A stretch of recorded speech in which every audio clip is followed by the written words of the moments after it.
ഇന്ന് നമ്മൾ സ്പെഷ്യലായിട്ട് മഴക്കാലത്തേക്ക് പറ്റിയ ഒരു പലഹാരം ഉണ്ടാക്കണത് കേട്ടോ. ഇത് പണ്ട് ഉണ്ടാക്കുന്ന പലഹാരമാണ്. ഇന്നല്ലേ നമ്മുടെ പക്കവട, മുറുക്ക് കാര്യമൊക്കെ വരിക.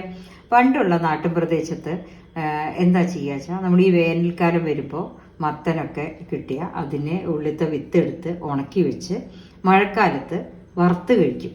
അപ്പോൾ അങ്ങനെ വറുത്തുണ്ടാക്കണ ഒരു ഐറ്റമാണ് ഇപ്പോൾ കാണിക്കാൻ പോണത് കേട്ടോ. അപ്പോൾ അതിന് നമ്മൾ മത്തൻ്റെ കുരു എടുത്ത് വെച്ചിട്ടുണ്ട്.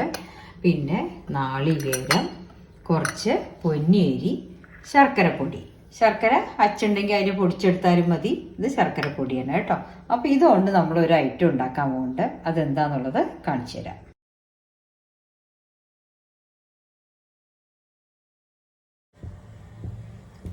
ആദ്യം നമ്മൾ ഒരു പാൻ അടുപ്പത്ത് വെച്ചിട്ട് ഒന്ന് നല്ലോണം ചൂടാവണം. ചൂടായ ശേഷം പൊന്നിയരി ഇട്ടല്ലോ, നമ്മുടെ പൊന്നിയരി ഞാൻ 1/2 ഗ്ലാസ് പൊന്നിയരിയാണ് എടുത്തിരിക്കുന്നത്.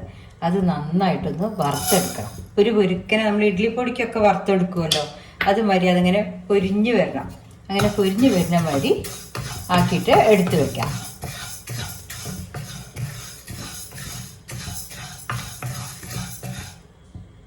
അപ്പോൾ നമ്മുടെ അരി നന്നായിട്ട് പൊരിഞ്ഞു വരാൻ തുടങ്ങിയിട്ടുണ്ട്. അപ്പോൾ നമ്മൾ ഇഡ്ഡലിപ്പൊടിക്കൊക്കെ പണ്ട് അരി വറുത്ത് പൊടിക്കുമല്ലോ, ഇപ്പോഴും അതേമാതിരി തന്നെയാണ് ഇതൊന്ന് നല്ല അരി പൊരിഞ്ഞു വരണം.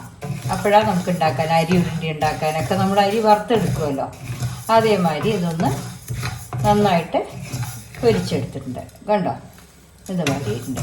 ഇതിപ്പോൾ കളർ കുറച്ച് ലൈറ്റ് ബ്രൗൺ ആയാൽ കുറച്ചും കൂടി ഒരു വാസന ഉണ്ടാവും. വെള്ള നിറം വിടണം. ഒന്ന് ചെറിയ ലൈറ്റ് ബ്രൗൺ കളർ ആകുമ്പോൾ നമുക്ക് അടുപ്പ് ഓഫ് ചെയ്ത് മാറ്റി വയ്ക്കാം. ഓക്കെ,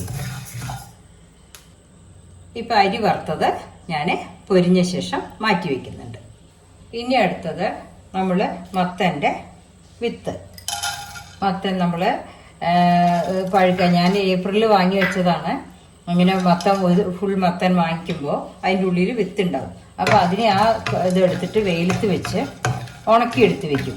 ഇതുമാതിരി പണ്ടുള്ളവർ വെള്ളരിയും മത്തനും ഒക്കെ അങ്ങനെ വറുത്തെടുത്ത് വെക്കാൻ നല്ലൊരു സ്വാദാണ് ഈ മത്തൻ്റെ കുരു നമ്മൾ ചേർത്ത് കഴിക്കാൻ കേട്ടോ. അപ്പോൾ ഒന്ന് നന്നായിട്ടൊന്ന് ചൂടാവുകയുണ്ട്. ഇപ്പോൾ മത്തൻ്റെ കുരു ആയിട്ടുണ്ട്. അതൊന്ന് ഉരുണ്ട് വരും കേട്ടോ. വറുത്ത് നല്ല വാസനയുണ്ട്. നമ്മൾ കഴിക്കാനൊന്നും ഒരു ബുദ്ധിമുട്ടുമില്ല, നല്ല സ്വാദാണ്. അപ്പോൾ അതും ആയിക്കഴിഞ്ഞു. ഇനി അതിനെ നമ്മൾ മാറ്റി വെക്കട്ടെ.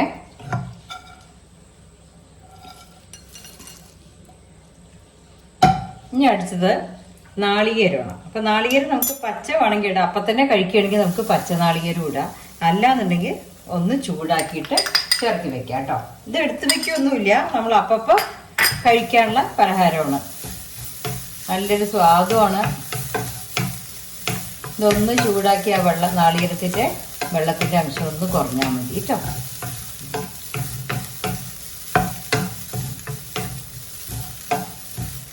ഇതിൻ്റെ ഇപ്പം നമ്മൾ നാളികേരവും ശർക്കരയും മത്തൻ്റെ വിത്തും അരിയൊക്കെ കൂടെ ഒന്ന് മിക്സിയിൽ പൊടിച്ചെടുത്താൽ ഒരു അരി ഉരുണ്ട മാതിരി കുറച്ചും കൂടെ സ്വാദുള്ള ഒരു ഉരുണ്ടയാവും കേട്ടോ.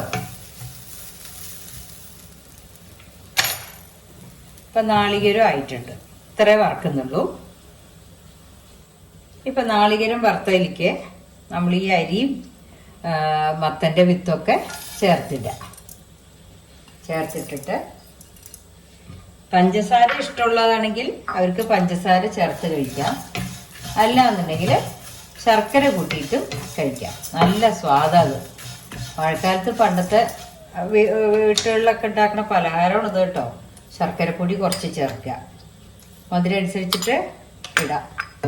ഞാൻ നമ്മൾ സ്പൂൺ കൊണ്ട് ഓരോ പാത്രത്തിലാക്കി സ്പൂണിലെടുത്ത് കഴിച്ചാൽ നല്ല സ്വാദാണ് ഈ അരി വറുത്തതും മത്തൻ്റെ കുരു ഒക്കെ.